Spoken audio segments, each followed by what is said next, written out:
আলহামদুলিল্লাহ, দেশের মাটিতে বিদেশি ফল আঙ্গুর এখন বাংলাদেশের একটা সম্ভাবনাময় ফলে রূপান্তরিত হয়েছে। আমাদের দেশের আবহাওয়া মাটি উপযুক্ত হয়, আঙ্গুরের ব্যাপক ফলন হয়েছে এবং এতে করে জনপ্রিয় হয়ে উঠেছে গোটা দেশে আঙ্গুর চাষের উপরে। মূল বিষয় হচ্ছে যে আঙ্গুর চাষ আমরা যখন 2005 থেকে 6 সালে শুরু করেছিলাম, করার পর দীর্ঘ 5-7 বছর চাষ করার পর আমরা যে আঙ্গুরটি করেছিলাম, আঙ্গুরটি ছিল গোল এবং সে আঙ্গুর টক হতো, হওয়ার পরেও টক। পরবর্তীতে সেই আঙ্গুর আমরা 5-7 বছর রাখার পর কেটে ফেলা দিই। কিন্তু তখন কিন্তু আমাদের ভিতরে একটা জিনিস কাজ করছে যে বাংলাদেশের যে মাটিতে, একই মাটিতে যদি আম লাগানোর পরে একটা টক আম হয়, একটা মিষ্টি আম হয়, তাহলে ধরেই নিতে হবে এখানে মাটি ঠিক আছে, এখানে জাতের একটা বিষয়। তো আমাদের এই জিনিসটা খেয়াল আসছে যে যেহেতু আঙ্গুর আমাদের দেশে হচ্ছে টক কিন্তু মিষ্টি হচ্ছে না, সেক্ষেত্রে যদি আমাদের যেহেতু আঙ্গুর হচ্ছে, যদি আমরা এখানে টক জাতের আঙ্গুর আছে বিধে আমাদেরটা টক হচ্ছে, আমরা যদি এখানে আমের মতন যদি মিষ্টি ভ্যারাইটি আঙ্গুর যদি আমরা সংগ্রহ করতে পারি, তাহলে এখানে কিন্তু মিষ্টি আঙ্গুর করা সম্ভব।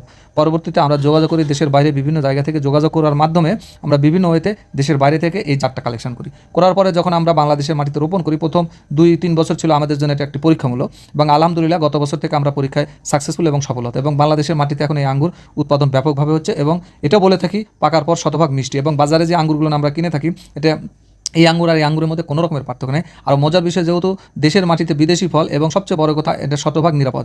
এবং আরও বিষয় হচ্ছে যে এখানে যে কয়েকটা জাত আছে, এর মধ্যে আমরা যেটা রাশিয়ান বাইকুনোর জাত, এই জাতটাই সবচেয়ে বেস্ট এবং ভালো। আবহাওয়া মাটি সব মিলে কিন্তু এটা পারফেক্ট, এবং এর জন্য আমাদের আলাদা কোনো সেটের প্রয়োজন নেই, এবং এইটার রোগ বালাইও কম।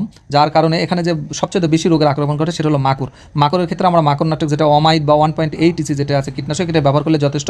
আর ছত্রাকের জন্য আমাদেরকে ছত্রাকনাশক দিতে হয়, যেহেতু পাতাতে আপনার এক ধরনের ছত্রাকের আক্রমণ ঘটে, আবহাওয়ার উপর নির্ভর করে আমাদেরকে ছত্রাকনাশক দিতে হয়। এই আলহামদুলিল্লাহ এই পরিচর্যার মধ্যে দিয়ে আসে আমাদের সাকসেস এবং সফলতা। সবচেয়ে বড় বিষয় হচ্ছে যে বাংলাদেশের আবহাওয়া, মাটি এবং পরিবেশ এবং দক্ষতা যোগ্যতা সম্পন্ন ব্যক্তি যদি কাজ শুরু করে, তাহলে এখান থেকে সফলতা পাওয়া সম্ভব। আমরা আশা করি এতে করে যেমন তরুণ উদ্যোক্তারা বেকারত্ব ঘুচাবে, পাশাপাশি এখান থেকে আমাদের জাতীয় অর্থনীতিতে অনেক বড় অবদান রাখবে, এবং পুষ্টিকর খাদ্যের একটা বড় চাহিদা পূরণ হবে এই আঙ্গুর ফল থেকে। যেহেতু আমাদের বিদেশে আমদানি করে আমাদেরকে এই ফলটা নিয়ে আসতে হয়, যার কারণে আমাদের প্রচুর টাকা এখানে কিন্তু বিদেশে চলে যায়। এটা যদি আমরা দেশের মাটিতে উৎপাদন যেহেতু শুরু হয়ে গেছে, আশা করি ইনশাল্লাহ আগামী 2-3 বছরের মধ্যে গোটা বাংলাদেশে ব্যাপক সারা পড়ে যাবে। একটা কথা না বললে না, আমরা যখন 2008-9 সালে ড্রাগন ফল শুরু মাত্র, তখন কিন্তু আমরা ড্রাগন ফল 1000-1200 টাকা কেজি কিন্তু বাংলাদেশে কিনে খাইতে হয়েছে। এটা থাইল্যান্ড এবং ভিয়েতনাম থেকে আসছে। বাংলাদেশে যখন আমাদের চাষ অ্যাভেলেবল হয়ে গেছে, এখন কিন্তু আমরা ড্রাগন ফল বাজারে মাত্র 100-150 টাকা কেজি হলে পাই, কারণ বাংলাদেশে উৎপাদন হচ্ছে। ঠিক অনুরূপভাবে এই আঙ্গুর বাংলাদেশে উৎপাদন যখন আমাদের ব্যাপকভাবে হবে, তখন কিন্তু আমরা 500 টাকার আঙ্গুর কিন্তু আমরা 1-150 টাকা কেজিতে পাবো ইনশাআল্লাহ। এবং সেই কথা চিন্তা করে কিন্তু আমরা এটা সম্প্রসারণ করছি, এবং প্রতিনিয়ত কিন্তু আমরা নতুন নতুন উদ্যোক্তা আমাদের মাধ্যমে সৃষ্টি হচ্ছে এবং গোটা বাংলাদেশে ছড়িয়ে যাচ্ছে।